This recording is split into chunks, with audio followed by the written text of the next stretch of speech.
Good evening, everyone, and welcome to the TV6 Digital Desk live stream. My name is Molly Birch, and I'll be taking you through a recap of today's headlines. This stream runs every night starting at 7 Central Time from Sunday to Thursday. Sorry we started just a little late tonight. If you saw, we had something else streaming before, so I had to wait a little bit until that was over to start with you guys. So you can find us streaming on both Facebook or YouTube, whichever platform you would prefer. You can also feel free to comment or ask any questions you have in the chat as you feel like it. I'll do my best to keep an eye on those comment sections and answer your questions as we go and after the stream as well. With all of that business out of the way, let's take a look at our first story for tonight. We begin with a health alert. Health officials say a recent test on birds in Luce County and Delta County shows that West Nile virus is in the two counties and could be found across the UP. The LMAS District Health Department and Public Health Delta and Menominee counties say American crows from both of those counties tested positive for WNV. Officials say the presence of the virus in the wild birds populations is a strong indication that local mosquitoes across Upper Michigan could be carrying the virus. They say it's a reminder to take precautions and protect yourself from mosquito bites. Symptoms can show from 3 to 15 days after being infected. Those include fever, headache, body aches, and sometimes skin rashes or swollen glands. You can find more tips to help avoid mosquito bites on uppermichigansource.com. Today, a former Delta County commissioner spended his campaign to regain his position on the county board. David Moyle lost the District 4 seat to Commissioner Kelly Van Genhoven in April. Delta County voters recalled Moyle, Robert Peterson, and Bob Barron after they voted to fire County Administrator Emily DeSalvo last year. Last night, Peterson and Barron failed to retake Districts 3 and 5. Now, Moyle says he's out of politics for good. I believe in the Constitution, I believe in this country, but I also believe that our politics is taking on a corrosive attitude, and I'm not going to subject my family to it anymore. While Moyle says he's done with politics permanently, Van Genhoven plans to keep campaigning. And State House nominees are looking ahead to November with the August primary now in the books. Republican Carl Bonak will challenge incumbent Democrat Jen Hill in the 109th State House District. With 3/4 of the vote on the Republican primary side, Bonak defeated Burt Mason and Melody Wagner. With 4/5 of the Democratic vote, Representative Hill won her primary against Randy Girard and Margaret Brum.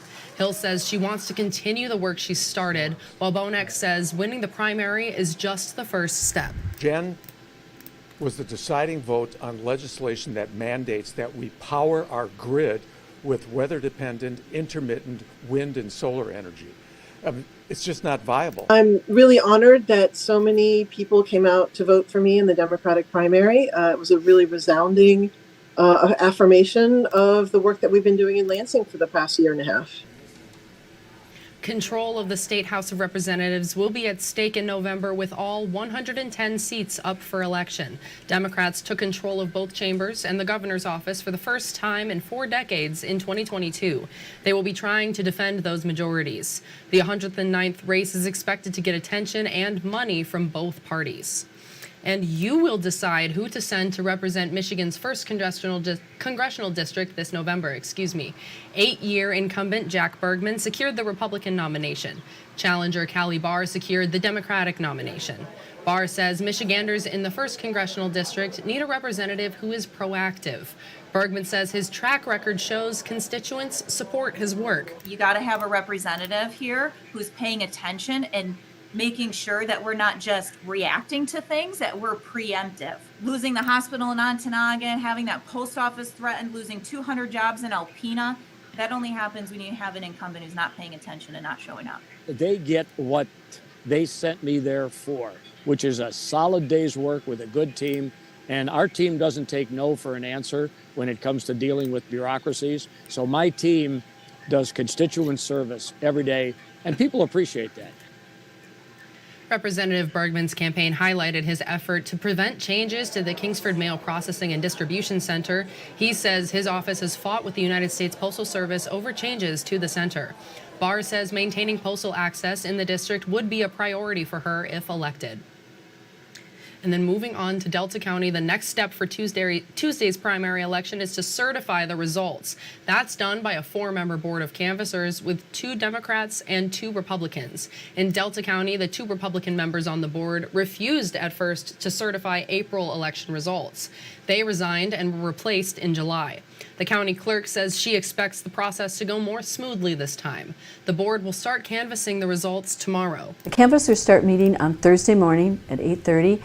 They'll meet Thursday and Friday and Monday if necessary. Normally we get through this in 2 days, and then they'll have to meet again on Tuesday to certify the election.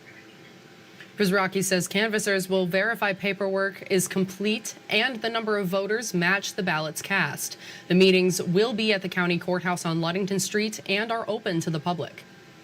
For a full list of results from this year's primary election, visit uppermichigansource.com or the TV6 and Fox UP mobile news app. New tonight, raising money for and supporting our veterans. The Forgotten Eagles of Michigan stopped in Negaunee Township as a part of a ride across Upper Michigan. TV6 senior reporter Jerry Tudor spoke with the president of that group as it rides to raise money for the DJ Jacobetti Home for Veterans. The Forgotten Eagles rolled into Negaunee Township this afternoon for a stop at the Vietnam Veterans of America Marquette County Chapter 380. The group is riding across Upper Michigan raising money and awareness for veteran homes and issues. Jordy Ehrlichman is the president of this chapter of the Forgotten Eagles. He says the veterans are the reason the group exists. The mission is to help take care of the Michigan veterans and their families. Families in need, the veterans in need. We donate money to the Jacobetti Home because they're in our area, and just help them with their everyday life. The Forgotten Eagles start this 3-day ride across the UP in Sault Ste. Marie and make their way west. We start in Sault Ste. Marie, and then we try to make stops at every Veterans Memorial that we can. So in Newberry, we stopped at the American Legion Post. Then we stopped at the Veterans Memorial in Munising. Now we're going to stop here and have lunch with the veterans from the Jacobetti Home. And then from here, we're going to move on to Lance. The volunteer and donations coordinator for the Jacobetti Home for Veterans says since 2014, the Forgotten Eagles have donated more than $37,000 to the home. Ehrlichman says it's important always to remember the veterans. Don't forget about our veterans. Too many of them fall through the cracks. And they all need help. This is the 15th year the Forgotten Eagles have partnered with the Vietnam Veterans Marquette County Chapter. Jerry Tudor, TV6 News, Negaunee Township. Thank you, Jerry. Preparations are underway for the Marquette County Fair. The 3-day event starts tomorrow. Officials say new and old attractions will soon be ready to go.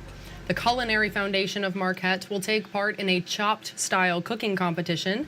The Marquette County Fair president says there's a new entertainer for kids. The circus is back for the 2nd year, and there will be classic fair food.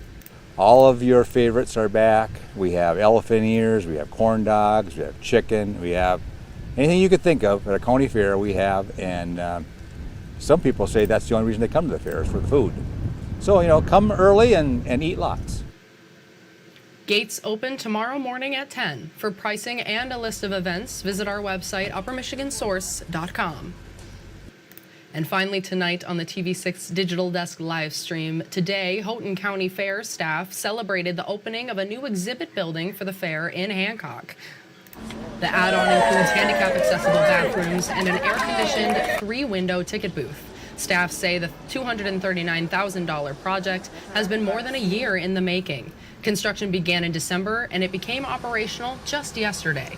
According to the fair's director, state funding and donors made this possible. We applied for a grant from the state for $100,000. We got that. We had a generous donation from Mr. Phil Rupi, over $50,000, and then the fire board, we kicked in the rest. The building to be used in the off-season. The new features will be put to the test when the county fair begins on the 22nd.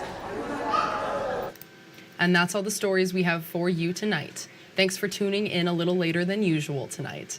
If you see something happening in your area that you think we should report on, feel free to contact us at any time. These are a few easy ways to get a hold of both myself and others in the newsroom. And again, you can contact us at any time. We would love to hear from you and what's happening in your community. I'll see you again tomorrow at 8 p.m. Eastern Time, but first you can find TV6's Mandy Koskela and Michael Sobek streaming from the TV6 Facebook page every weekday morning at 8:45 Eastern Time. They'll be recapping top headlines from the morning on their show, Beyond Your Morning News. Until next time, I'm Molly Birch, and thanks again for joining me live at the TV6 Digital Desk. Have a great rest of your night.